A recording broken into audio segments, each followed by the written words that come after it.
বিসমিল্লাহির রহমানির রহিম। আসসালামু আলাইকুম। কৃষি কথা ইউটিউব চ্যানেলে আপনাকে স্বাগতম। এই মুহূর্তে যে যেখান থেকে বসে আমার এই অনুষ্ঠান দেখছেন সবাইকে আন্তরিক শুভেচ্ছা জানিয়ে শুরু করছি আজকের প্রতিবেদন। দর্শক, আজ আমি আসছি নাটোর জেলায়। এখানে এক ভাই হাঁসের খামার করছে, যিনি হাঁস পালন করে কতটা লাভবান হতে পারছে এবং তার এখানে কী জাতের হাঁস আছে এবং কী জাতের হাঁস দিয়ে খামার করে তারা বেশি পছন্দ করে এবং হাঁস পালন করে কতটুকু স্বাবলম্বী হতে পারছে সেই কথাগুলো শুনবো। চলুন দর্শক, কথা না বাড়িয়ে শুরু করি আজকের প্রতিবেদন।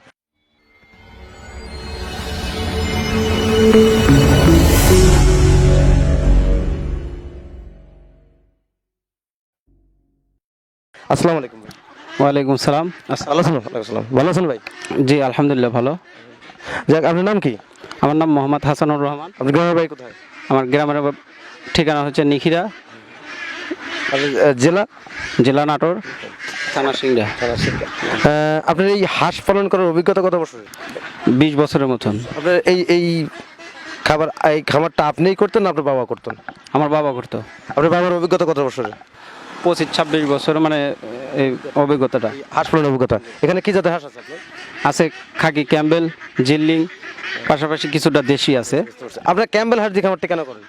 ক্যাম্বেল হাঁসটা মনে করেন যে ডিম অনেক দেয়, এই জন্যে ক্যাম্বেল হাঁসটা মানে পালা, যে মানে ডিম বিক্রি করলে মনে হয় যে বেশি লাভবান হওয়া যায়। ডিম উৎপাদনের জন্য আর কি হাঁস পালন করা হয় আর কি। এবং ক্যাম্বেল হাঁস একটা হাঁস বছরে কি পরিমাণ ডিম দেয়? একটা হাঁস মনে করেন যে 365 দিনের ভিতরে মনে করেন যে 300-র উপরে আপনি একটা হাঁস ডিম দেয়। হ্যাঁ। আপনি এখানে কতগুলো হাঁস আছে? আমার এখানে আছে 900 হাঁস। 900 হাঁস থেকে কতদিন প্রতিদিন আপনি কি পরিমাণ ডিম পেতেন? মোটামুটি 700-800 ডিম পেতাম। 700 থেকে 800, মানে 90% ডিম পাইতেন আর কি। জি। আপনি এই হাঁস পালন করে 90% ডিম পেলে বা 700 বা 800 ডিম পেলে কত টাকা ডিম বিক্রি করতেন প্রতিদিন? প্রতিদিন যখন বাজার ভালো থাকে তখন মনে হয় যে 10 টাকা পিস, আর যখন নর্মাল হয় এদের লকডাউনের কারণে মনে হয় যে 6 টাকা 7 টাকা। এখন বর্তমানে বাজার তো মনে হয় যে 10 টাকা 11 টাকা। 10 টাকা 11 টাকা। মানে এখন কতটি ডিম আছে আপনার? এখন বর্তমানে আমার খামারে ডিম নাই। ডিম নাই কেন? ডিম নাই, হাঁসে খাওয়াতে পারছি না আর্থিক সমস্যার কারণে। মনে হয় যে হাঁস খাওয়াতে না পারার কারণে ডিম নাই। আপনারা বড় হাঁস দিয়ে খাবার করছেন আর বাচ্চা হাঁস দিয়ে খাবার করছেন? বাচ্চা হাঁস দিয়ে। কয়দিন করে বাচ্চা কিনছেন? বাচ্চা একদিনের বাচ্চা। বাচ্চা আর কি। আপনি কি মনে করেন এই 20 বছরের অভিজ্ঞতা আপনার বাবার, আপনার অভিজ্ঞতা কতদিনকার হাঁস পালনের? আমার অভিজ্ঞতা মোটামুটি 5-6 বছর। পাশাপাশি আমি হচ্ছে যে বাচ্চাও ফুটাতে পারি নিজে। বাচ্চা আমি ফুটাই, মনে হয় যে আমি আবার খামার করি। আপনার নিজস্ব হ্যাসিং আছে? যে নিজস্ব হ্যাসিং আছে। কি জাতের বাচ্চা ফোটান আপনি? হ্যাসিংয়ে মনে করেন যে এই ক্যাম্বেলের ডিমটাই বসানো হয়, মনে করেন যে এটাই বাচ্চা পড়ায়। হ্যাঁ।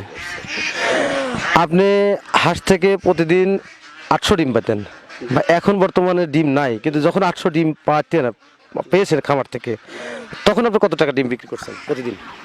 তখন মোটামুটি ওই 8,000 10,000 মানে একদম। হ্যাঁ।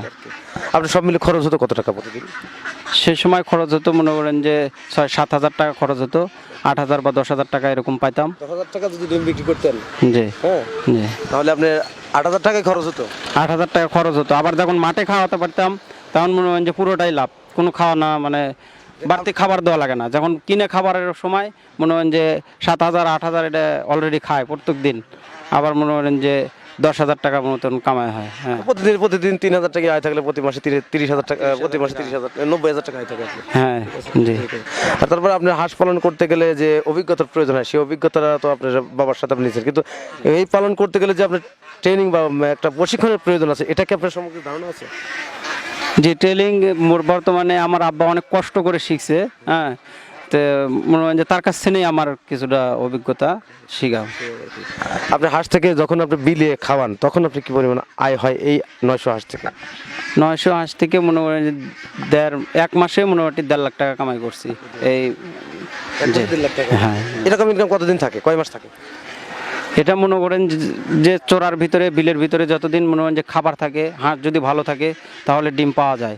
যা মোটামুটি 2 মাস 3 মাস খাওয়ানো যায়। এখন বর্তমানে বিলে পানি বেশি, এই কারণে মনে হয় যে হাঁস খাওয়ানো যাচ্ছে না, হাঁস বান্ধা আছে। আবার নতুন হাঁস কেনার ধারণা আছে, বাচ্চা করব না, বাচ্চা করব আবার মনে হয় 34 মাসের দিকে আমাকে বাচ্চা করলে আমাদের মাঠে ধান হয়, খাওয়াতে সুবিধা হয়, মানে খরচা কম হয়। বুঝছেন? দর্শক, খামারি ভাই আমাদের একটা কথা বললেন যে হাঁস পালন করতে খাবারটা খুবই গুরুত্বপূর্ণ। যদি খাবারটা সঠিক নিয়মে করতে পারেন বা দিতে পারেন তাহলে হাঁস পালন করে লাভবান হতে পারবেন এবং এখান থেকে সঠিক পরিমাণ ডিম সংগ্রহ করা সম্ভব। হাঁস থেকে তার 900 হাঁস থেকে প্রায় 700 বা 800 ডিম সংগ্রহ করতেন এই খামারি। খাবারের সংকট, খামার যদি ঠিকমতো না থাকে তাহলে হাঁস কিন্তু পরিপূর্ণ ডিম দেয় না, এটা কিন্তু বুঝতে হবে। তাই খামার করতে গেলে অবশ্যই আপনাকে হাঁসের সম্পর্কে যথেষ্ট জানতে হবে, বুঝতে হবে এবং তারপর খামার করতে হবে। এবং হাঁস পালনের যে প্রশিক্ষণ সে বিষয়ে যদি একটু অভিজ্ঞতা থাকে তার জন্য আপনার একটু ভালো হয়। তো দর্শক, আজ এ পর্যন্তই, দেখা হবে পরবর্তী ভিডিওতে। ততদিন ভালো থাকেন, সুস্থ থাকেন, আল্লাহ হাফেজ, ধন্যবাদ।